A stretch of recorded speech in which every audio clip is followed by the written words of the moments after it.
Hello दोस्तों, नमस्ते, प्रणाम। मैं खुशबू यादव और मेरे चैनल का नाम है खुशबू यादव। और मैं आज आप लोगों के बीच में एक देवी की सुनाने जा रही हूँ। आए हूँ पंडाल पर, तो कैसा लगेगा आप लोग कमेंट में जरूर बताइएगा। कने दुआरिया से तो क्या बोलवली मैया, तो का बोलवली मैया, काहे ना मनलू मोर कानवा मायरिया हो, काहे ना मनलू मोर कानवा मायरिया हो।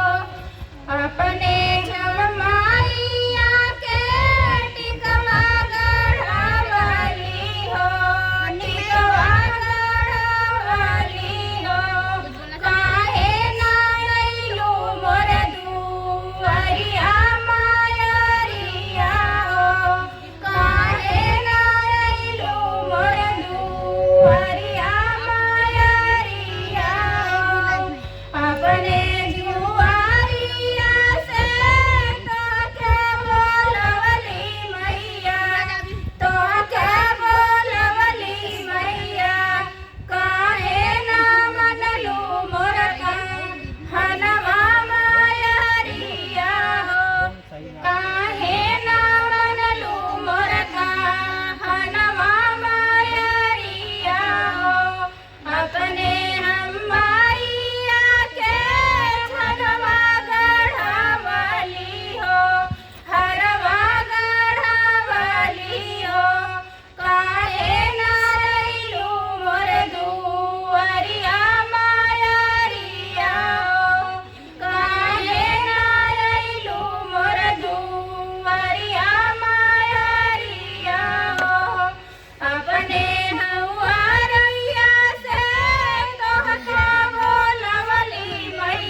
अपने हम